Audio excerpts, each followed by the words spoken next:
குடியரசுத் தலைவர் தேர்தலுக்கான வேட்பாளரை பாரதிய ஜனதா அறிவித்துவிட்ட நிலையில் தமிழகத்தில் ஆளும் கட்சியும் எதிரணியில் உள்ள திமுக உள்ளிட்ட எதிர்க்கட்சிகளும் இதுவரை எந்த முடிவையும் அறிவிக்கவில்லை. இவ்விவகாரத்தில் அதிமுக தலைவர்கள் முரண்பட்ட கருத்துக்களை தெரிவித்து வரும் நிலையில் திமுகவும் பிற கட்சிகளும் தங்களது நிலைப்பாட்டை ஓரளவு தெளிவாகவே வெளிப்படுத்தி வருகின்றன. யாரும் எதிர்பாராத ஒருவரது பெயரை குடியரசுத் தலைவர் தேர்தலுக்கான வேட்பாளராக அறிவித்துவிட்டு எதிர்க்கட்சிகளின் வியூக விளையாட்டை வேடிக்கை பார்க்க தொடங்கி இருக்கிறது பாரதிய ஜனதா. அனைத்து கட்சியினரிடமும் தனது வேட்பாளருக்கு ஆதரவு திரட்டி வரும் பாரதிய ஜனதா தமிழகத்திலும் அதற்கான முயற்சிகளை மேற்கொண்டு வருகிறது. ஆளும் கட்சியின் ஆதரவை கோரும் வகையில் முதலமைச்சர் எடப்பாடி பழனிசாமியை பிரதமர் மோடியே தொலைபேசி மூலமாக தொடர்பு கொண்டு பேசியுள்ளார். ஆனால் ஆதரவை முடிவு செய்வது யார் என்பதில் அதிமுகவின் ஒரே அணியாக கருதப்படும் தலைவர்களுக்கிடையே கூட ஒருமித்த கருத்து இருப்பதாக தெரியவில்லை. நிலைப்பாடு குறித்து எதனா விவாதிக்கப்பட்டதா சார்? இன்றைக்கு நான் எங்க சித்தியை பார்க்க வந்தேன், அவங்களோட பேசிட்டு இருந்தேன். அதெல்லாம் அவங்க பொதுச் செயலாளர் அவங்க தான் முடிவு எடுத்து அறிவிச்சாமா சொல்லு. என்ன நாடு அழிய போது நாளைக்கு நாளை மறுநாள் எங்க முதலமைச்சர் அறிவிப்பாரு.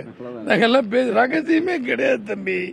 திமுக செயல் தலைவர் மு.க. ஸ்டாலினிடமும் மத்திய அமைச்சர் வெங்கையா நாயுடு தொலைபேசி வாயிலாக தங்களது வேட்பாளர் ராம்நாத் கோவிந்துக்கு ஆதரவு கோரியிருக்கிறார். ஆனால் திமுகவின் நிலைப்பாடு நிச்சயமாக பாரதிய ஜனதாவுக்கு ஆதரவாக இருக்கப் போவதில்லை என்றே தெரிகிறது.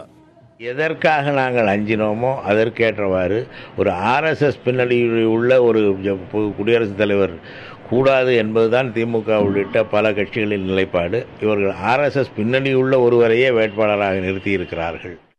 சிறுபான்மையினர் மற்றும் தலித்துகள் மத்தியில் கடும் அதிருப்தியை சம்பாதித்திருக்கும் பாரதிய ஜனதா அதிலிருந்து தப்புவதற்காகவே ராம்நாத் கோவிந்தை வேட்பாளராக அறிவித்திருப்பதாக விமர்சிக்கிறார் தமிழ்நாடு காங்கிரஸ் கமிட்டி தலைவர் திருநாவுக்கரசர். 3 ஆண்டுகளில் பிஜேபி அரசாங்கம் அல்லது மோடி அரசாங்கம் தங்களுடைய நடவடிக்கையால் சிறுபான்மை மக்களுடைய வாக்குகளை இழந்திருக்கிறது, நம்பிக்கையை இழந்திருக்கிறது. அதனால தலித் பெருமக்களும் அதிருப்தியில் இருக்காங்க. ஸோ அதற்காக ஒரு வேட்பாளராக போட்டிருக்காங்க. பாரதிய ஜனதா முன்னிறுத்தும் வேட்பாளரை ஏற்பதற்கான பேச்சுக்கே இடமில்லை என மார்க்சிஸ்ட் கட்சி உறுதியுடன் மறுக்கும் நிலையில் தலித்துகளை குறிவைத்து நடத்தும் மோடி அரசின் தந்திர அரசியலின் நகர்வே இது என்கிறார் விடுதலை சிறுத்தைகள் கட்சியின் தலைவர் திருமாவளவன். ஒரு இந்துத்துவ அந்த பாதையில் செல்கிற போது பிஜேபி முன்மொழிந்திருக்கக்கூடிய அந்த வேட்பாளரை ஏற்றுக்கொள்வது என்ற பிரச்சனைக்கு இடம் கிடையாது. விடுதலை சிறுத்தைகள் தொடக்கத்திலேயே நாங்கள் சுட்டிக்காட்டியிருக்கிறோம். அந்த அடிப்படையில் தான் இன்றைக்கு ராம்நாத் கோவிந்த் அவர்களை ஒரு வேட்பாளராகவும் அவர்கள் தேர்வு செய்திருக்கிறார்கள். மதச்சார்பற்ற நாட்டின் முதல் குடிமகன் பதவிக்கு மதச்சார்பு தத்துவ பின்னணி கொண்ட ஒருவரை வேட்பாளராக அறிவிப்பதா என்ற கேள்வியை தலித் அடையாளத்தின் மூலம் தனது முதல் நகர்விலேயே முறியடிக்க பாரதிய ஜனதா முயன்றிருப்பதாக கூறுகின்றனர் அரசியல் விமர்சகர்கள்.